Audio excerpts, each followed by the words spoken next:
Salam saudara yang dikasihi oleh Tuhan, judul firman Tuhan hari ini adalah panggilan menjadi hamba Tuhan. Dalam kehidupan orang percaya ada dua panggilan. Yang pertama panggilan umum dan yang kedua panggilan khusus. Panggilan umum Tuhan memanggil kita dari gelap kepada terangnya yang ajaib. Dan panggilan khusus Tuhan memanggil orang-orang tertentu untuk menjadi hamba Tuhan, melayani Dia secara khusus. Di dalam Alkitab, saudara-saudara, ada banyak contoh orang-orang yang dipanggil Tuhan melayani Dia secara khusus menjadi hamba Tuhan. Di dalam Perjanjian Lama ada Musa, ada Abraham, ada Samuel dan yang lain-lain. Di dalam Perjanjian Baru ada murid-murid Yesus yang dipilih oleh Tuhan, kemudian Rasul Paulus, Timotius dan yang lain-lain, saudara-saudara. Tidak semua orang dipanggil Tuhan menjadi hamba Tuhan melayani Dia secara khusus. Hanya orang-orang tertentu, saudara. Dari sekian banyak orang di zamannya, mereka dipanggil Tuhan untuk melayani Dia. Saudara, menjadi hamba Tuhan adalah sesuatu yang istimewa. Panggilan menjadi hamba Tuhan adalah panggilan tertinggi di dalam kehidupan orang-orang percaya.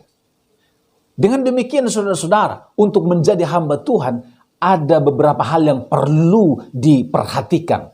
Apa yang perlu diperhatikan untuk menjadi hamba Tuhan? Yang pertama saudara-saudara, hamba Tuhan harus dipilih dan dipanggil oleh Tuhan.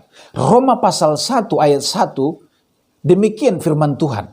Dari Paulus hamba Kristus Yesus yang dipanggil menjadi rasul dan dikuduskan untuk memberitakan Injil Allah. Rasul Paulus itu dipanggil oleh Tuhan menjadi hamba Tuhan yang melayani Dia. Saudara, untuk menjadi hamba Tuhan bukan panggilan orang tua, bukan karena orang lain, bukan karena disuruh, bukan karena uang, bukan karena ambisi pribadi. Kalau karena itu saudara-saudara, maka akan mengalami kegagalan di tengah jalan. Menjadi hamba Tuhan harus dimulai dari hati yang terpanggil melayani Tuhan. Kalau hati yang terpanggil melayani Tuhan, sekalipun tidak ada sponsor, dia akan tetap melangkah. Sekalipun tidak lulus sekolah tinggi teologi, dia tetap melayani. Sekalipun dia tidak kuliah sekolah teologi, dia akan tetap melayani. Karena dia terpanggil untuk menjadi hamba Tuhan. Saudara-saudara yang dikasihi oleh Tuhan, pastikan bahwa setiap kita yang melayani Tuhan, menjadi hamba Tuhan, kita betul-betul dipanggil oleh Tuhan. Yang kedua, hal yang perlu diperhatikan yang kedua adalah hamba Tuhan harus siap menghadapi kesulitan dan penderitaan di dalam dunia pelayanan. Kita melihat di dalam Filipi pasal 1 ayat yang ke-29. Filipi pasal 1 ayat yang ke-29, demikian firman Tuhan. Sebab kepada kamu dikaruniakan bukan saja untuk percaya kepada Kristus, melainkan juga untuk menderita untuk Dia. Saudara-saudara yang dikasihi oleh Tuhan, bukan hanya percaya kepada Dia, tetapi juga untuk menderita bagi Kristus. Di dalam dunia pelayanan akan banyak tantangan dan kesulitan yang kita hadapi, saudara-saudara. Tantangan karena iman, saudara-saudara. Kemudian tantangan dari ekonomi dan banyak tantangan, saudara-saudara. Ketika memulai membuka pelayanan baru, membuka perintisan, membuka persekutuan di sini dilarang, membangun gereja di sini dipersulit, diusir dari sana, diusir dari sini. Ada banyak kesulitan yang dihadapi oleh hamba Tuhan, saudara. Belum lagi tantangan ekonomi. Hamba Tuhan butuh uang, saudara. Hamba Tuhan punya keluarga, punya anak, punya istri. Dan istri, anak butuh uang. Anak butuh susu, kemudian sekolah, kemudian kuliah. Butuh uang. Untuk menjalankan pelayanan juga butuh uang.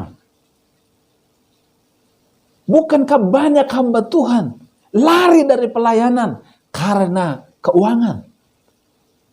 Tinggalkan pelayanan karena masalah keuangan. Ada banyak hamba-hamba Tuhan, saudara. Ketika masuk dalam dunia pelayanan, mereka menghadapi masalah keuangan. Mereka tidak kuat dan mereka tinggalkan pelayanan. Awalnya mereka terpanggil untuk menjadi hamba Tuhan.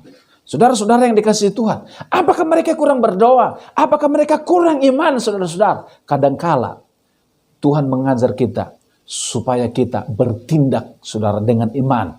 Tuhan kasih tangan, Tuhan kasih pikiran, Tuhan kasih kaki. Supaya apa, saudara? Supaya kita bekerja menghasilkan uang untuk pelayanan, untuk kemuliaan nama Tuhan. Rasul Paulus, saudara, seorang hamba Tuhan yang luar biasa, diurapi Tuhan. Tapi dia, saudara, bekerja membangun tenda untuk menghasilkan uang, untuk membekali pelayanannya, saudara-saudara. Paulus punya tim pelayanan, saudara-saudara.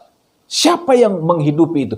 Paulus. Dengan cara bagaimana? Dia membuat tenda, saudara-saudara. Ada waktunya Paulus pelayanan. Ketika dia pulang ke rumah, dia membuat tenda. Saudara-saudara, Paulus bukan orang yang suka mengemis. Paulus bukan suka orang meminta-minta, saudara-saudara. Paulus punya prinsip hidup. Lebih berbahagia memberi daripada menerima.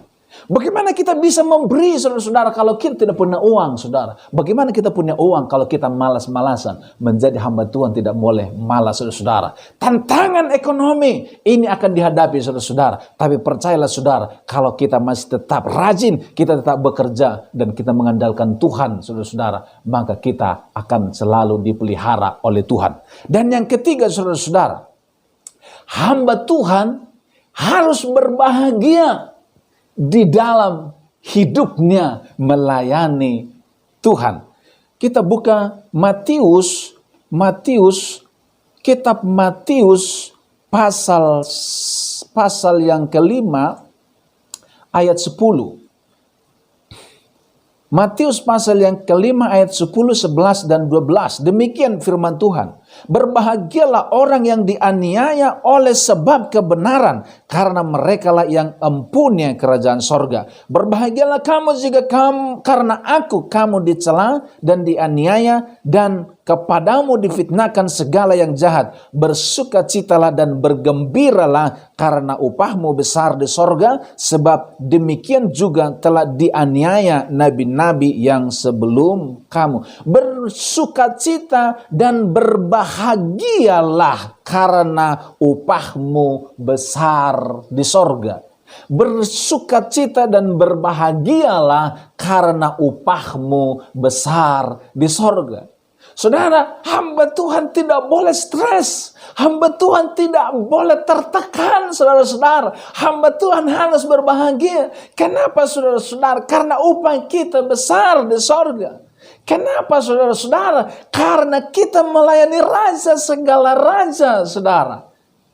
Karena kita dipanggil oleh Dia. Kalau Dia yang memanggil kita, Dia pasti bertanggung jawab menyertai kita sampai kepada kesudahan zaman. Dia tidak mungkin tinggalkan kita, saudara-saudara, asal kita tetap melekat kepada Dia. Seperti ranting dengan pokok anggur, melekat setiap hari, maka aliran kekuatan, aliran sukacita, aliran kemenangan itu akan terus mengalir dalam hidup kita, saudara-saudara. Sekalipun banyak tantangan, sekalipun banyak masalah, tetapi kita selalu berbahagia dan Tuhan selalu sediakan jalan, solusi, kemenangan buat kita. Saudara-saudara, kalau saudara terpanggil menjadi hamba Tuhan, saudara harus siap menghadapi apapun yang akan terjadi, dan saudara harus terus berbahagia karena Tuhan pasti menyertai saudara.